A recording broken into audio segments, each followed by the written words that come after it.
Hello, everyone, and welcome to another episode of Skin Type Talks, where our goal is to discuss skin type challenges and how to combat them. My name is Manny Rivero, and I'll be your host for today's Skincare for Men episode. I'm joined by my colleague and technology project manager, Luis Ibanez. Hey, Luis. Hey Manny, how are you? Great Good, to be good. here. Great. Thanks for popping in. We are very lucky today, Luis. We have three amazing experts joining us on our panel today. First and foremost, we have our resident skincare expert. She is a board-certified dermatologist, best-selling author, and the creator of the Baumann Skin Typing System. Please welcome Dr. Leslie Baumann. Dr. Baumann, thank you. Hi, thank you for having me. Of course. Thank you for coming in. On our next guest is the owner and director of the Colorado Dermatology Institute in Colorado Springs.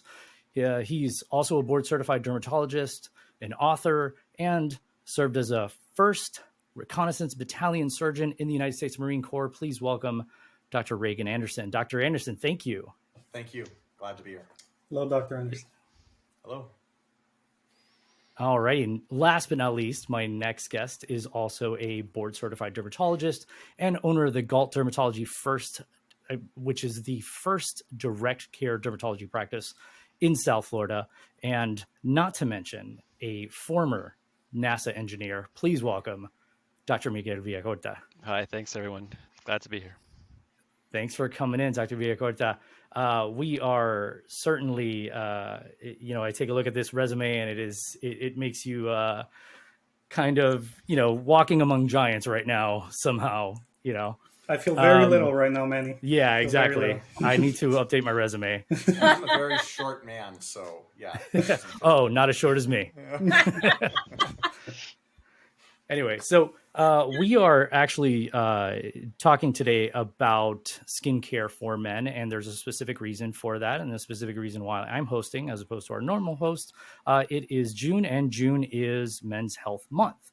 So we wanted to cover some of the typical things that is, normally comes up when we talk about men and male skincare and skin health when it comes to just men in specific. And kind of removing that stigma as well. We want to make sure that everybody understands that, skincare is for everybody and skin health is for everybody. And that's why, one of the main reasons that we all got together today. So I'm going to start it off with Dr. Baumann. If you don't mind, I'm going to go ahead and just throw it over to you. I kind of want to just dive in really quickly. What is the biggest difference, I guess, genetically or just get into the minutia of what's the biggest difference between male and female skin? Well, first of all, I don't divide people in a binary way as male and female. I divide people into 16 different Baumann skin types, and it really depends on what underlying barriers to skin health you have, whether you're dehydrated, how much oil you make, how much inflammation you have, how even your pigment is, and what your risk of aging is. So in other words, whatever your gender identity is, you need to know your skin type to pick skincare. So if you identify as a man and you go and you buy products made for men just because they say they're made for men, but they're not right for your skin type, they're not going to be right for you. So You're probably falling for the marketing. It's really funny because a lot of my patients who come in who are men who are on skincare almost always using the brand Kiehl's. So Kiehl's must be doing a great job marketing to men. But if you actually look at the creams that are in there, they're not different than creams marketed to women. It's just the packaging. So although we're talking about men's health today, we're really talking about questions that men ask a lot. But when it comes down to it, it depends on what your skin type is. Yeah. Dr. Anderson, I guess I'll throw it over to you. Since we're talking about products, what is your biggest advice for when it comes to SPF for men? The biggest advice I have is, first of all, I think it's the cornerstone of any skin health routine or regimen because the sun basically does the same damage as smoking cigarettes to your skin. A little different, but a lot of the same mechanisms. And so sunscreen is important. Now, my biggest advice is use the one that you'll actually use because a lot of people will only allow an aerosol or only allow a chemically based sunscreen. If you ask me what my preferred sunscreens were, it would be number one that you'll use. Number two, SPF of 30. I think that's the difference between SPF of 30 and 100 is only about a 1.5% increased protection between 30 and 100. And a lot of the vehicles between an SPF 30 and 100, you would never put a 100 on more than once because it's horrible. But there's a lot of nice creams, vehicles, if you will, for the 30 SPF sunscreen. And then zinc. Zinc is my favorite ingredient. So if I had my perfect world, it would be one that you would use, a good cream-based SPF 30 and zinc, and then reapply if it comes off. That's perfect. Dr. Villagota, anything to add to that? No, a lot of my patients ask me the same thing about the aerosol, and I pretty much tell them the same thing. And I think the biggest thing is to kind of reiterate what Dr. Baumann and Dr. Anderson said is the one you use is the best. SPF 30 is definitely what I also recommend. But more importantly than the number, and it's I think what most people don't do, is everyone forgets to reapply. And we keep saying it and you keep hearing it, but I don't think a lot of people realize that no matter which sunscreen you use, even if you don't sweat or you don't go in the water, after about 2 hours, while the cream is on you, it's really not doing much anymore. The properties that are in there to either scatter or absorb the UV light, they degrade after 2 hours. So that's like the biggest takeaway, especially now we're in the summer and it's extremely hot out there. Yeah, and we're in Florida. Yeah, so it's like, and this summer came brutal. early, but Yeah. but yeah, definitely the aerosol is better than nothing, but the creams are better, 30 or higher, and reapply. Amazing. Dr.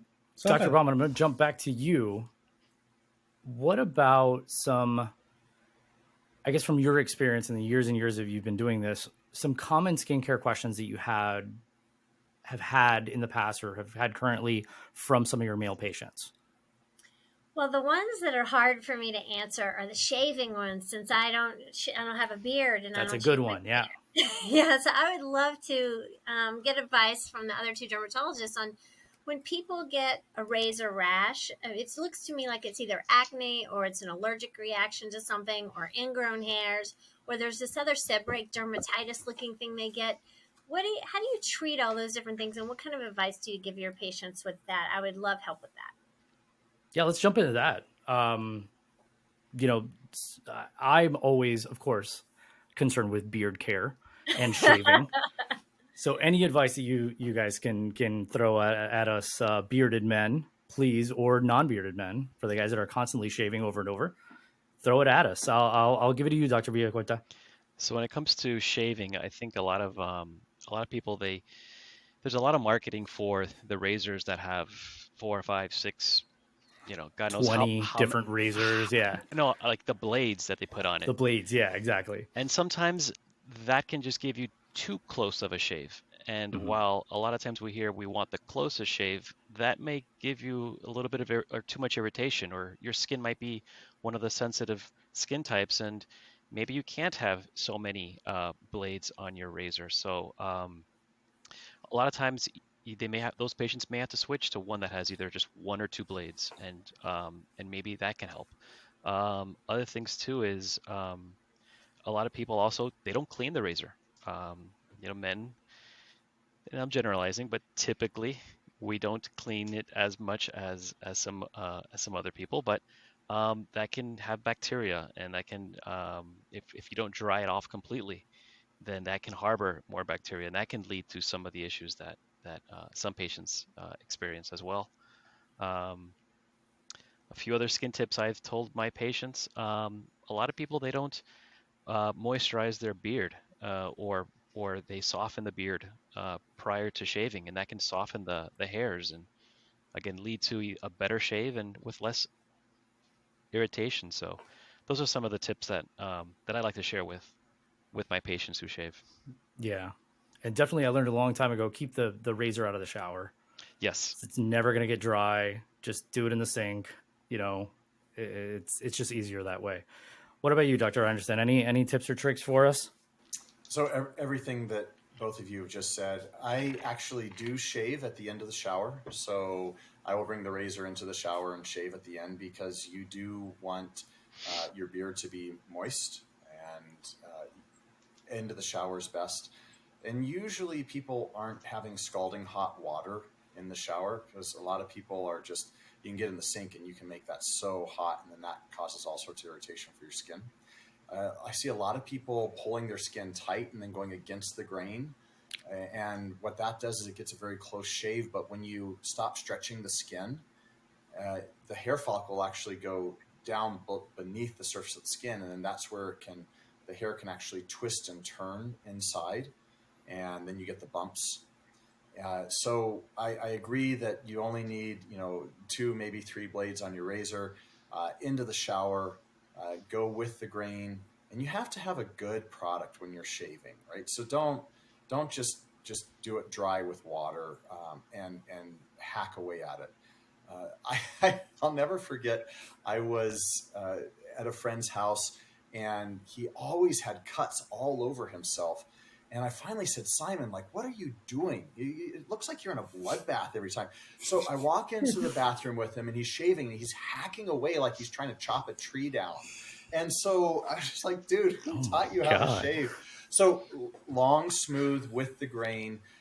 Some people have the bumps and the acne bumps. So my Baumann skin type is a DSNW, which I'm sensitive skin. And if the wind blows 1,000 miles away, I get red on my face, right? That's my skin type. And so I get all the little pimples and bumps after shaving. I often will shave with a benzoyl peroxide based acne wash, and use that actually as the glide, if you will.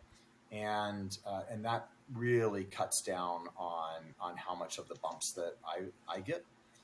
That's not the best for all sensitive skin types, and I get that. But for me, that personally works nicely.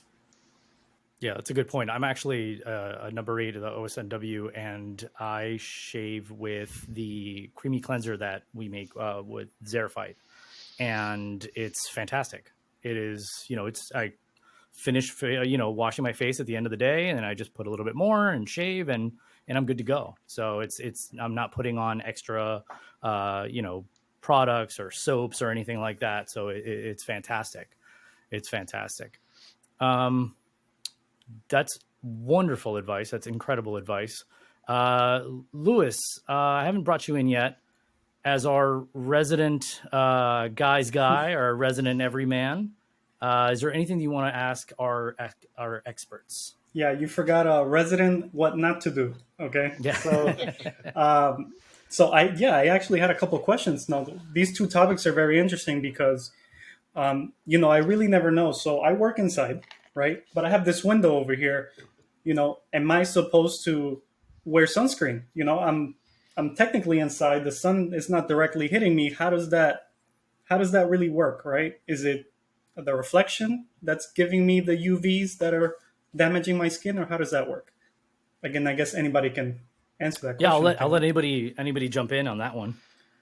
So you are getting I get this question some UV damage through the window, and some glass, like the laminated windshield glass, will block both UVA and UVB from coming in, but you're still getting radiation. So I tell a lot of my patients that if you are actually getting a lot of sun on you, whether that's reflection, whether that's through a glass or not through a glass, you really need to be wearing sunscreens. Pilots that are flying, they need to be wearing sunscreens. If you're inside your basement with no sun and no reflection, then you might not. You're getting a very minimal amount from your lights, but that's not going to cause any harm. But there are fascinating pictures, and I'm sure Dr. Baumann, Dr. Villagota, you've seen them, where someone has sit at a computer their whole life, and they have a window off to the side, and it's a lady, if I remember correctly, and the right side of her face looks like she's 300 years old, and the left side looks like she's 40. And that's just from the reflection that comes through the window of her desk at work. So it's important. I also want to do a little myth busting here with vitamin D and the sun. So people always say, go outside and get your vitamin D from the sun. And while it is true that you do get some vitamin D from the sun is minuscule. If you look at surfers in Hawaii who get on average 6 hours of sun a day, about half of them are vitamin D deficient. And so the argument of, well, you need the sun for vitamin D, I think that's really scientifically incorrect. Now, it is very true that vitamin D probably is the number one deficiency in America. And if you look at overall health, from mental to physical to endocrine to even COVID, the number one predictor that you're going to have a bad COVID case is your vitamin D status. It's not age, it's not comorbidities, it's vitamin D status. And we've known that now for years. So I'm taking you on a little bit of a tangent here, but you get vitamin D from a pill and what you eat. You don't rely on vitamin D from the sun. All you're doing if you're increasing your sun exposure is giving yourself cancer and making you look old. Perfect. Yeah, no, that's awesome information. And I had a follow-up question. That we were just talking about shaving. So I'm not a razor type of guy. I'm always running. I'm always on the go, and I use the electric one. So Dr. Villagota, I don't know if you have any tips or experience for the men that use the electric ones, since we can't really bring it in the shower. Some men might be scared to put some lotion in there because it can get into the device right as you're shaving. What do you recommend maybe to put in as a sort of an aftershave after you're done with the electric one? You can use an aftershave as long as it doesn't dry out your skin too much. A lot of them have alcohol in it, and especially if you're Mm-hmm. sensitive, it can dry you out, and that can just lead to more irritation and whatnot. The biggest thing I tell my patients that shave with the electric razor is, when was the last time they cleaned it? And Never. that's the response everyone says. Never. I kind of get that look that, oh yeah, okay. Mm-hmm. So that's the typical response. Yeah. So I plead Not the I since I plead the took it out of fifth. the box. I yeah. plead the fifth. Yeah. And going, Dr. Villagota, yeah, I'm gonna jump back to you. What are some common questions that you might have gotten from some of your male patients, just to jump back into that topic? sure. I mean, quickly going back to that last question, because I get that quite a bit. Yeah. Especially with the vitamin D. I tell patients, if you have a suntan, then you're blocking the sunlight to make the vitamin D. So getting a tan is counterproductive. Interesting. And then I tell them, even when the body makes vitamin D, we're not like plants that go out there and just photosynthesize vitamin D. It's like a conveyor belt, and it's made in the liver, in the kidney, in the blood, and in the skin. So it's one tiny piece of the whole puzzle. Going out and getting sun is like Dr. Anderson said, minuscule. Through diet is ideal, and if not, through supplementation. Um, and back to the sunlight through the window or working inside. I don't think a lot of people realize that fluorescent lamps, and mind you, I don't think everyone has fluorescent lamps at home, but maybe at their job, fluorescent lamps can also emit a tiny amount of ultraviolet light. And so that over time can affect it. And some of the new research is showing that visible light, or even the blue light from our screens, can be affecting our photo aging. And that's why you're starting to see some sunscreens with zinc and titanium, but they're also adding iron, whether as a tint or to block that Mm. visible light. So I think it's another point that a lot of people just don't really, or have heard, because it's so new. Um, with other men, big questions I get: bar soap. A lot of the guys like bar soaps. Um, I try to steer patients away from bar soap because a lot of them have fragrance. A lot of them can be drying, and you can get just a more elegant product with a cleanser that doesn't have to break the bank, and it can be better for your skin. So I get that quite a bit. But if you That's use interesting. those, I'm a bar soap guy. yeah, a lot of people with the cleansers, they have a loofah in there that was passed down for 4 generations from their grandmother, and they're grinding that into their skin. And guys splurge. They're 50 cents. Get a new. I don't recommend loofahs or washcloths. Put it on with your hand, rinse it off, and pat dry. But the same thing with the electric razor is they never wash that stuff. First of all, don't use it. But if you're going to use it, at least make sure it's clean, not crawling away from you when you walk into the shower. Yeah, we're just 100%. smearing the bacteria all over. Yep. Another thing that I think about is the bar soaps, when they get all slimy in the shower, sometimes that's Pseudomonas, which is a bacteria that grows. Pseudomonas is the same bacteria that when you have flowers like roses and the stems get all slimy, it's growing in there. And it's not killed by detergents and hot water and other things. And you can get folliculitis from that and all kinds of Oh things. wow. So just having a wet bar of soap in your shower is disgusting to me. Yeah. And Dr. Yeah. B, just to go back really quickly to those commonly asked questions, and before I worked here, I was an Old Spice guy. Okay, Old Spice, all in one. Okay, I use it for my hair, my body, my face, and everything. Oh. Okay, why shouldn't we use an all in one? It's cheap, it's affordable, makes you smell great, right? Why can't you use that on your face, right? What's the issue with that? Well, it depends on your skin type. Certain skin types that will cause inflammation and dehydration. Other skin types, it actually wouldn't be so bad if you were a very resistant, oily type. So that's why you have to take advice from people who have the same skin type that you have, because the advice can differ.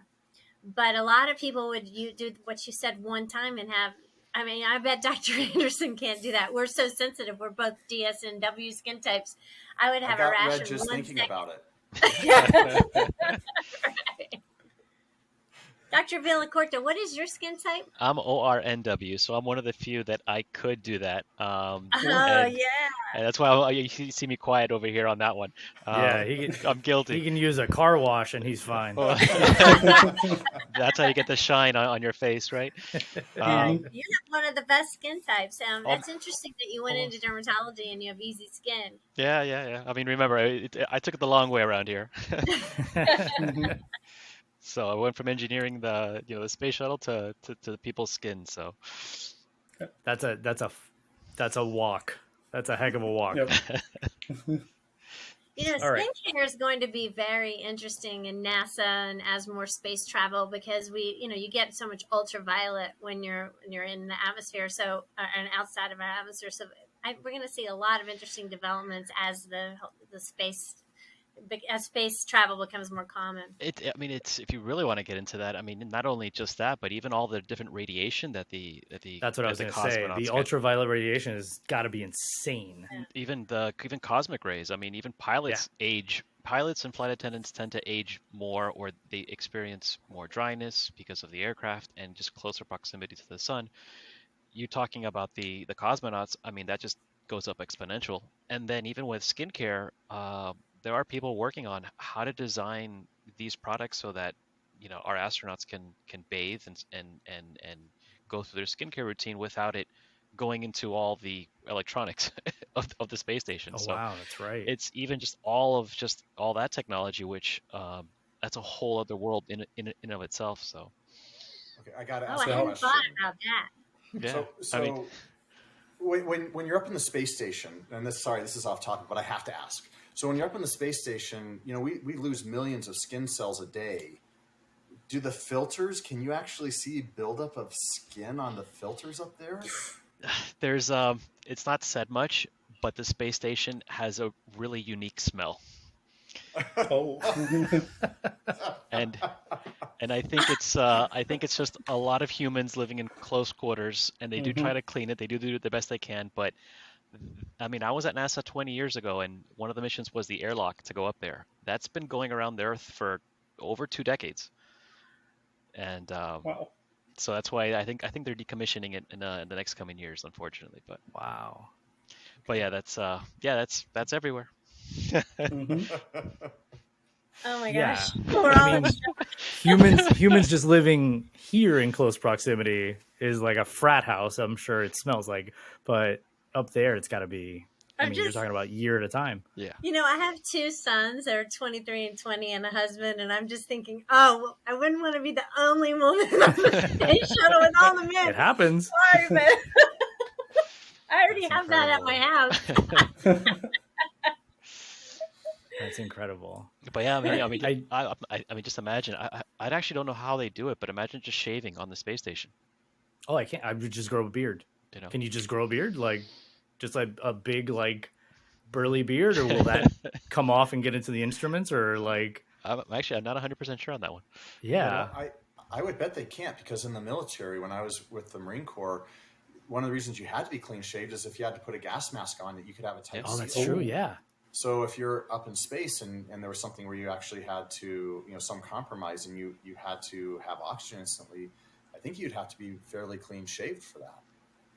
Oh, wow. I Which was a believe so big as well. problem in the military when, especially when we were over in Iraq, was, putting on the NBC, the nuclear biologic chemical mask all the time, all the friction that would be caused on the face and would cause a whole host of other skin issues. But I know a lot of my firefighters and people who have to wear masks, a lot of them are men.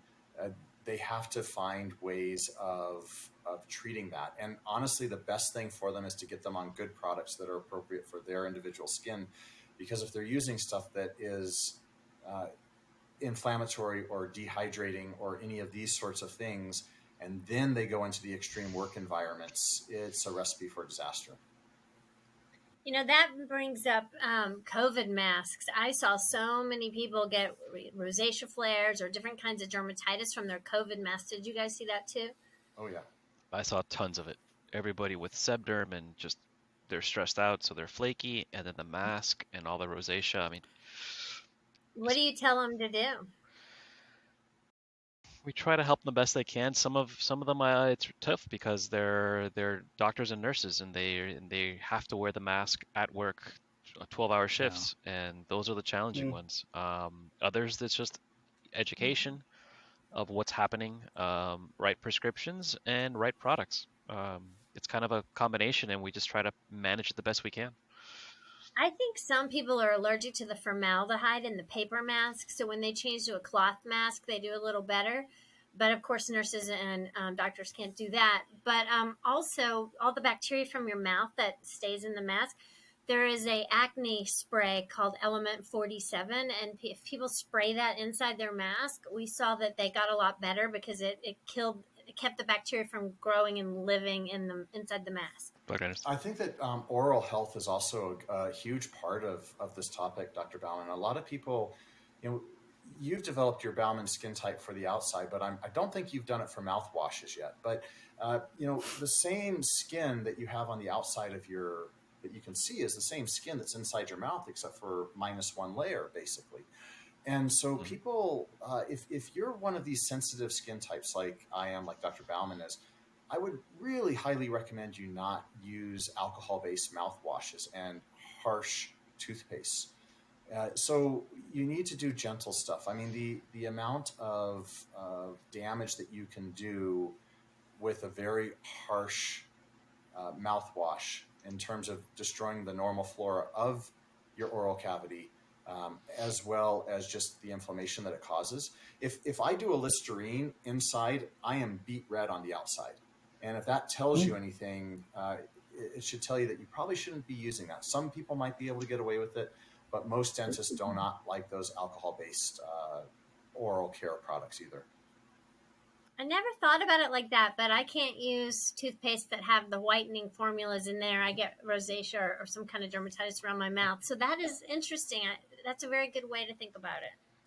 All righty. So I want to round it out with going around to the experts and basically getting your biggest, I guess the best advice that you can have or give, essentially. Best advice that you can give to a male for skincare basics. So what is the best advice in terms of skincare basics that you can give to one of the male patients? I'll start with you, Dr. Baumann.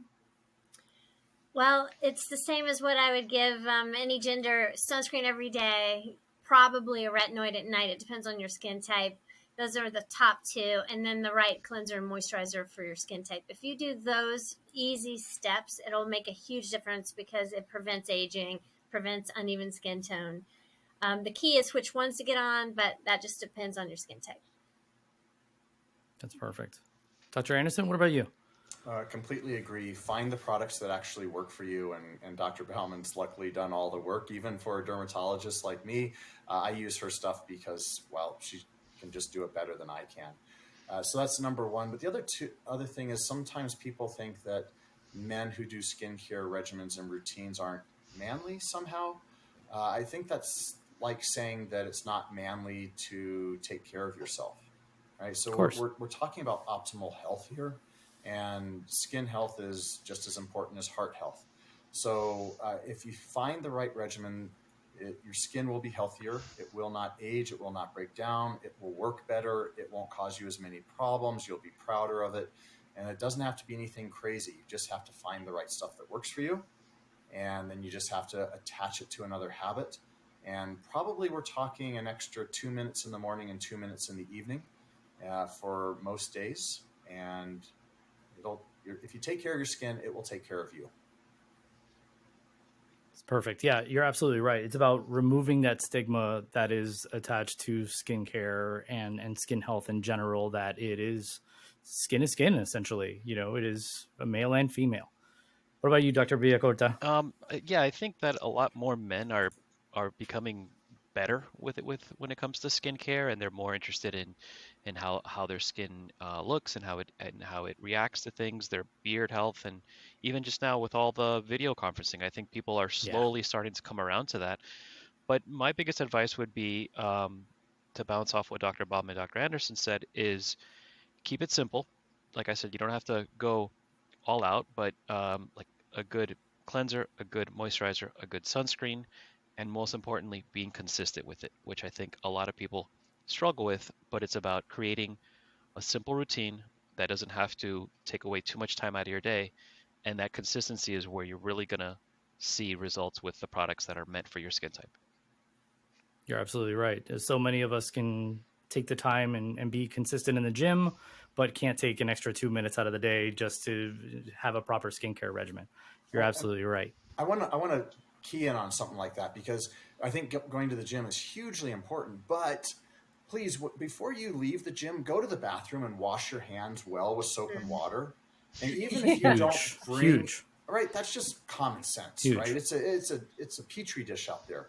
Yeah. But afterwards, even if you don't bring your own cleanser in, splash your face a couple times with the water that's in the sink and let it dry. Do not use the hand soap that's there for your face unless you're like Dr. Villagota and can do anything to your skin. But get the oils and grease off. Let it air dry at a bare minimum. I understand if you don't want to bring all of your stuff into the gym, but come on, guys.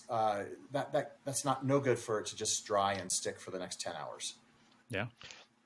And maybe even bring in an extra T-shirt so you don't get the back knee. Yeah. Oh, Yeah. that's huge. Yeah. Yeah. Absolutely. Absolutely. Well, this has been absolutely amazing. This has been an absolute dream for me because I've been pushing for a male skin health talk for a long time. You could ask Dr. Bauman's my witness. I've been pushing on it for quite a while, and she finally, said, "Yeah, sure, do it. Fine. We'll do it for Men's Health Month. Beautiful." I want to thank all the experts, Dr. Reagan Anderson, Dr. Leslie Baumann, Dr. Miguel Villagota, my colleague, Lucy Banez. You guys have made this absolutely amazing. Thank you so much for your time. I really, really appreciate it. And this has been another episode of Skin Type Talks. Thanks for joining us. Thank you, everybody. Thanks, everyone. Bye-bye. Thanks.